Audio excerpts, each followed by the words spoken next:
2025 के गोचर के बारे में हम यहाँ डिस्कस कर रहे हैं। और अगर आपका सिंह लगन का चार्ट हो तो आपको कुछ इस तरीके से ही अपना चार्ट दिखेगा जब भी आप गोचर को अप्लाई करेंगे। सिंह लगन के हिसाब से अगर देखा जाए तो कुछ इसी तरीके से जो प्लेसमेंट आपके भाव में, विभिन्न भाव में बन रही है, ये आपको नजर आएंगी और इनका जो प्रभाव होगा इसको हम आगे डिस्कस करेंगे। हालांकि इन ग्रहों की गोचरीय व्यवस्था में थोड़ा बहुत बदलाव जरूर हो सकता है मंथ के मध्य में। यहाँ पे हम सबसे पहले देखेंगे ग्रहों की जो गोचरीय व्यवस्था है वो इस मंथ नवंबर के दौरान कैसी रहने वाली। सबसे पहले इस मंथ में हम सूर्य को देखें तो 16 नवंबर तक इनका गोचर तुला राशि में है और इसके बाद ये वृश्चिक राशि में प्रवेश कर जाएंगे।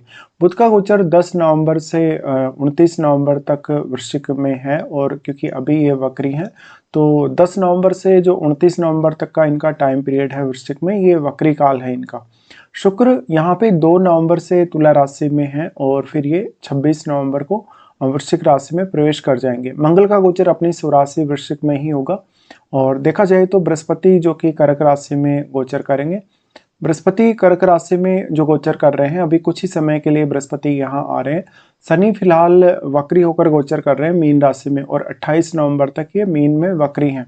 चंद्रमा 1 नवंबर को आपको कुंभ राशि में देखने को मिलेंगे। वहीं राहु का गोचर फिलहाल कुंभ राशि में है और केतु का सिंह राशि में। तो अब हम देखेंगे वास्तव में जो रिजल्ट हैं वो किस प्रकार से आपके लिए रहने वाले हैं। देखिए, सबसे पहले हम यहाँ शुरुआत करेंगे लग्नेश से। लग्नेश आपके सूर्य हैं और सूर्य जा रहे हैं इस मंथ में 3rd हाउस में। यहाँ हालांकि सूर्य नीच की स्थिति में आ जाएंगे, लेकिन सूर्य जैसा जो प्लैनेट है बहुत ही ज़्यादा एनर्जेटिक है, इसलिए किसी भी प्रकार का रिस्क लेने, किसी भी प्रकार का हार्डवर्क करने में सूर्य काफ़ी मदद आपको कर रहे हैं। अब वो 3rd लॉर्ड के साथ यहाँ है तो इससे आपका नेचुरल टैलेंट बढ़ेगा, आपकी क्रिएटिविटी बढ़ेगी और आपकी अन्य क्षमताओं का विकास होगा। इसलिए आप कोई भी काम इस मंथ में कर रहे हैं, चाहे वो आपका प्रोफेशनल वर्क है या कोई भी सामान्य वर्क है, उसमें अपना टैलेंट आप कितना ज़्यादा इस्तेमाल कर सकते हैं, इस पर थोड़ा ध्यान दीजिएगा। तीसरे घर का ये जो सूर्य रहेगा काफ़ी ज़्यादा ही आपको एनर्जेटिक बनाएगा और लगभग हर काम आप इजीली पूरा कर पाएंगे। लेकिन नीच का सूर्य है तो फिर आपके जो रिलेटिव्स हैं, भाई बहन हैं, पड़ोसी हैं, उनके साथ रिश्तों को लेकर ये उतना अच्छा नहीं है। सूर्य का यहाँ से दृष्टि रहेगा आपके 9th हाउस पे, जहाँ सूर्य आपको उच्च अध्ययन में काफ़ी सपोर्ट करेंगे। आपको इवन लॉन्ग डिस्टेंस टूर करने में या आपका कोई भी प्रकार से जो नवम भाव से रिलेटेड काम है उसमें सूर्य की भूमिका काफ़ी अहम होगी। और क्योंकि सूर्य आपको स्वयं को ही रिप्रेजेंट करते हैं, इसलिए कुछ हद तक अब ये चांसेस हैं कि जो भी लोग अदर स्टेट का ट्रेवल करेंगे इस मंथ के दौरान या जो भी लोग इवन फॉरेन का ट्रेवल करेंगे, उनके लिए ज़्यादा अच्छा समय है। साथ में देखा जाए तो आपके जितने भी कार्य जो चाहे 3rd हाउस से जुड़े हैं, चाहे आपके 9th हाउस से जुड़े हैं, उनमें जितनी भी प्रकार की बाधाएं आ रही हैं, जो भी कुछ रुकावटें आ रही हैं, वो दूर होंगी। सूर्य यहाँ से फिर अपना राशि परिवर्तन कर लेंगे और 4th हाउस में आ जाएंगे। इनका जो राशि परिवर्तन होगा 16 नवंबर के बाद होगा। 4th हाउस में सूर्य का आना आपके कैरियर के लिए बहुत ज़्यादा अच्छा साबित होगा, लेकिन घरेलू मामलों में उतना अच्छा नहीं, क्योंकि यहाँ ऑलरेडी ये स्कॉर्पियो में आ रहे हैं और स्कॉर्पियो है वो मार्स का है, मार्स भी यही है और बुध भी यही है। इसलिए यहाँ परिवार वालों को या तो आप बहुत ज़्यादा डोमिनेट करेंगे या अगर वो आपका डोमिनेशन नहीं सहते तो उनके साथ आपका किसी न किसी बात को लेके विवाद होगा या आपस में थोड़ी अनबन होगी। सूर्य यहाँ से फिर दृष्टि डालेंगे इन दोनों ही ग्रहों के साथ आपके 10th हाउस पे, तो कैरियर के लिए जरूर ऐसा सूर्य अच्छा साबित होगा, पर घरेलू जीवन में एक अच्छा बैलेंस आप नहीं ला पाएंगे। उसके बाद हम देखते हैं बुध को। बुध आपके 2nd लॉर्ड और आपके चार्ट में 11th लॉर्ड है। बुध की स्थिति देखी जाए तो ये अभी वृश्चिक में और फिलहाल वक्री हैं, लेकिन मंगल के साथ हैं, तो मंगल का प्रभाव इन पर काफ़ी ज़्यादा है इस समय। इसलिए आपके चार्ट में अगर देखा जाए तो आप कोई भी क्विकली फैसला लेने वाले हैं जो आपके चाहे 2nd हाउस से रिलेटेड है, चाहे 11th हाउस से रिलेटेड है, तो थोड़ा यहाँ धैर्य रखना होगा आपको। जो स्कॉर्पियो साइन है इसमें अगर बुध आते हैं तो आपको काफ़ी क्विकली बोलने के लिए प्रेरित करते हैं या किसी भी बात पे बहुत जल्दी रिएक्ट करने के लिए प्रेरित करते हैं, इसलिए आपको ऐसी प्रेरणा प्राप्त नहीं करनी है। देखा जाए तो यहाँ पर जो मंगल हैं उनका काफ़ी स्ट्रॉन्ग प्रभाव रहेगा बुध पर, इसलिए हालांकि आप कामों को बहुत जल्दी कर लेंगे, सोच भी बहुत जल्दी लेंगे, लेकिन जल्दबाजी की वजह से आपको अक्सर नुकसान ही होगा। यहाँ पे बुध फिर आपके एस्पेक्ट कर रहे हैं 10th को। हालांकि 10th हाउस मामलों में अब मंगल और बुध ही आपको थोड़ा ज़्यादा सपोर्ट करेंगे। यहाँ पर आप अपना कितना ज़्यादा टैलेंट इस्तेमाल कर सकते हैं अपने करियर के लिए, उतना आपके लिए अच्छा होगा। बुध वास्तव में वाणी के ग्रह होने के साथ साथ सोचने समझने की क्षमता आपको अच्छी प्रदान करते हैं, और जब मंगल के साथ ये आ जाए तो आपको एनर्जी मिल जाएगी, आपका जो बुध है वो काफ़ी एक्टिवेट हो जाएगा। बट अभी यहाँ बुध वक्री कंडीशन में है, तो भी आपको काफ़ी सहायता मिल जाएगी यहाँ बुध से। उसके बाद हम यहाँ देखेंगे शुक्र को। शुक्र तीसरे घर के स्वामी है, साथ में वो आपके 10th लॉर्ड हैं। अब सूर्य के साथ बैठ रहे हैं वो, और नीच भंग भी हो रहा है। लेकिन यहाँ पे ये आपको समझना होगा कि सूर्य आपके लग्नेश है और बहुत ही ज़्यादा एनर्जेटिक प्लैनेट है। इसलिए इस मंथ में कैरियर स्पेसिफिक आप अगर कोई काम करने वाले हैं, कोई चेंज करने वाले हैं, या कुछ ऐसा कुछ ढूंढने वाले हैं जो आपके लिए कुछ स्पेशल लेके आ रहा हो, ऐसे मामलों में आप अपना सेल्फ एफर्ट ज़्यादा से ज़्यादा लगाएं, और अपना टैलेंट भी। शुक्र यहाँ पे है तो आप देखिए तीसरे घर का शुक्र है तो थोड़ी कामुकता बढ़ाएगा, थोड़ा सा कहीं ना कहीं एक सोशल प्रवृत्ति आपको देगा, और कैरियर पर बहुत ज़्यादा मेजर फोकस इस मंथ में आपका रहेगा सूर्य के साथ शुक्र के आने से। अब लेकिन आपका जो नेचुरल टैलेंट है, आपका जो नेचुरल क्षमता है, पावर है, वो कितना अच्छे से आप इस्तेमाल कर पाते हैं। उसके बाद यहाँ से अगर देखा जाए तो शुक्र की जो स्थिति है 26 नवंबर से फिर ये राशि परिवर्तन कर रहे हैं, 4th हाउस में आ रहे हैं। 4th हाउस में शुक्र का आना आपके लिए मोस्टली अच्छा साबित होगा, और कैरियर के मामलों में भी बेहद अच्छा साबित होगा। भले ही यहाँ मंगल का काफ़ी ज़्यादा स्ट्रॉन्ग प्रभाव पड़ रहा है शुक्र के यहाँ आने के बाद उन पर, लेकिन यहाँ मंगल के घर में होने के बावजूद भी, क्योंकि एक अत्यंत शुभ ग्रह हैं और यहाँ सुख स्थान में आ रहे हैं, तो इनका रिजल्ट काफ़ी अच्छा होगा आपके लिए। इसके बाद हम मंगल को देखेंगे। मंगल 4th लॉर्ड होने के साथ साथ आपके चार्ट में 9th लॉर्ड भी हैं, तो मंगल बुध के साथ आ रहे हैं। अब ऐसा मंगल जो होगा वो बुध को काफ़ी सपोर्ट करेगा, लेकिन बुध हमेशा लॉजिकल चलता है, इसलिए यहाँ पे अब मंगल का जितना ज़्यादा स्ट्रॉन्ग प्रभाव है बुध पर, उतना ही ज़्यादा जल्दी सोचने समझने और बोलने और रिएक्ट करने के लिए मंगल प्रेरित कर रहे हैं। तो एक तरफ तो ये देखा जाए तो बुध से संबंधित जो आपके चार्ट में भाव है उनके लिए ये स्थिति बहुत ज़्यादा अच्छी हो जाएगी, क्योंकि आपका 2nd हाउस और आपका 11th हाउस ये बुध से रिप्रेजेंट होने वाले भाव हैं। इन भाव से रिलेटेड आप कोई भी काम कर रहे हैं, किसी भी तरीके का आप कोई भी आपका प्रोफेशन है मान लीजिए, तो आपके लिए वो वहाँ पर डिसीजन लेना बेटर होगा, हार्डवर्क करना काफ़ी बेटर होगा, और बाकी अन्य मामलों में आप अच्छा कर पाएंगे। यहाँ मंगल का जो एस्पेक्ट है आपके 7th पे आएगा, तो ये मैरिड लाइफ के लिए बिल्कुल भी अच्छा नहीं है। वैसे भी यहाँ राहु का गोचर है फिलहाल सप्तम में, और बिजनेस में कोई नई पार्टनरशिप या कोई भी नई शुरुआत आपको नहीं करनी चाहिए। मंगल का दृष्टि आपके आएगा 10th हाउस पे, कैरियर के लिए बेहद आपको सपोर्ट मिलेगा, और बुध का दृष्टि भी यहाँ है, तो कैरियर के लिए तो ये मंथ काफ़ी अच्छा ही है। उसके बाद यहाँ से इनका एस्पेक्ट जो है वो 11th पे है।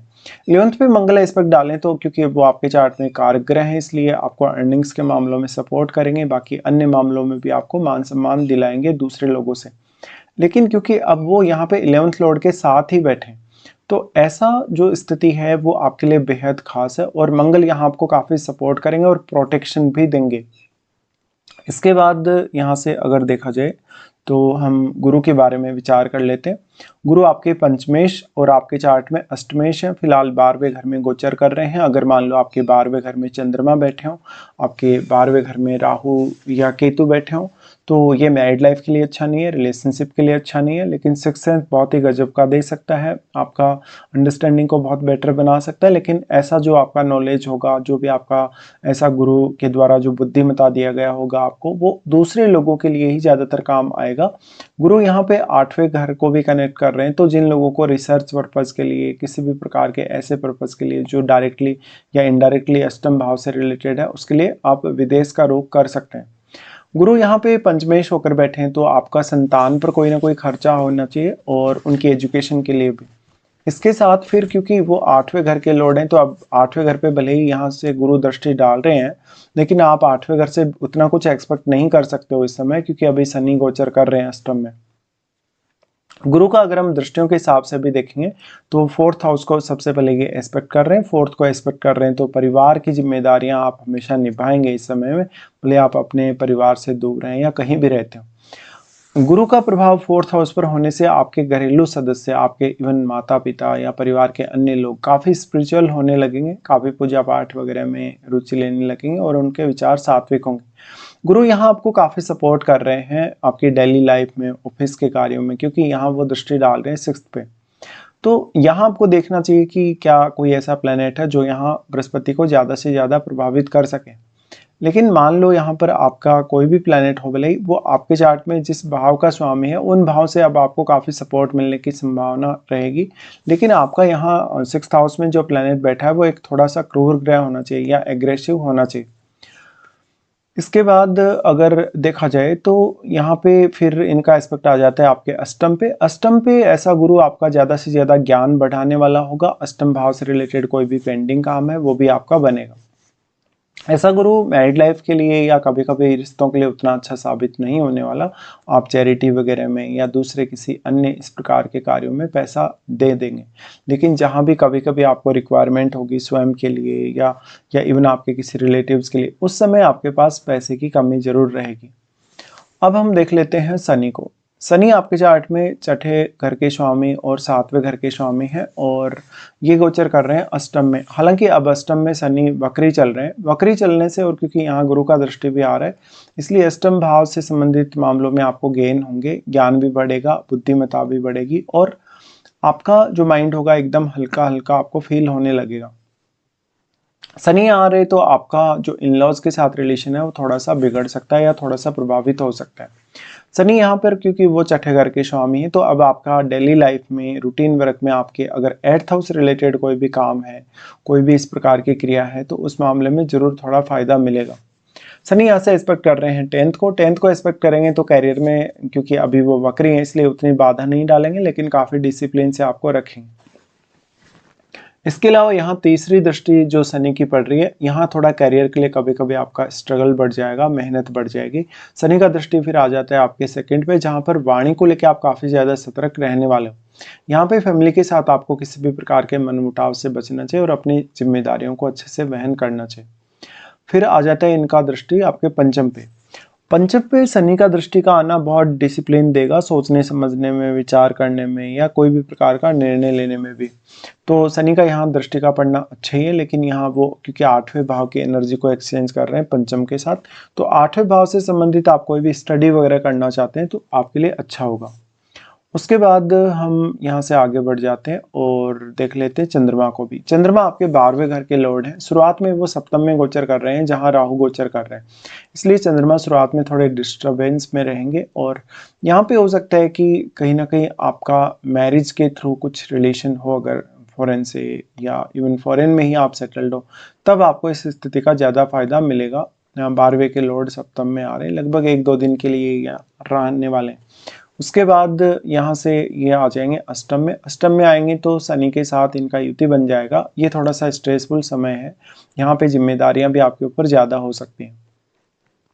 उसके बाद यहाँ पे चंद्रमा आएंगे आपके 9th में। 9th में चंद्रमा का आना बहुत ही ज़्यादा अच्छा है आपकी इमेजिनेशन के लिए, आपके कुछ अदर स्किल्स के लिए। इसके बाद हम देखेंगे अब राहु और केतु के बारे में तो विशेष चर्चा कोई नहीं करने वाले। अब देखते हैं कौन कौन से अच्छे दिन और कौन कौन से आपके लिए कुछ खराब दिन है इस मंथ में। अगर हम बात करें सबसे पहले अच्छे दिनों की, तो अच्छे दिनों में आपके लिए 6 से 9 तारीख तक, 12 से 14 तक, 17 से 19 तक और 22 से 24 तक। ये दिन बेहद खास है। अगर आपका कोई भी काम ऐसा है जो नहीं बन पा रहा, जिसमें काफ़ी आपकी मेहनत लग रही है, तो आपको इन दिनों में उन कार्यों को कहीं ना कहीं करने के लिए फोकस करना चाहिए। उसके बाद हम देख लेते हैं कौन कौन से आपके लिए कुछ खराब दिन भी हैं। खराब दिनों की बात करें तो चंद्रमा जब कैप्रिकॉर्न में आएंगे 25 और 26 को काफ़ी स्ट्रेसफुल समय रहेगा। आपने किसी को भी किसी भी वे में सहयोग किया, लेकिन सामने वाला आपको उस वे में सहयोग नहीं करेगा। 25 और 26 को आपके कार्यस्थल पर भी आपको कोई बड़ी जिम्मेदारी लेनी पड़ सकती है। चंद्रमा का गोचर जब मीन में होगा तो 29 और 23 को ऐसी स्थिति का निर्माण होगा। यहाँ जो इनकी स्थिति अब बन रही है, इस वजह से आपके लिए स्ट्रेसफुल समय रहेगा। आपको काफ़ी मन में भय लगेगा। आप जितना ज़्यादा किसी भी काम का बर्डन लेंगे उतना ही ज़्यादा आपके लिए ये नेगेटिव होगा।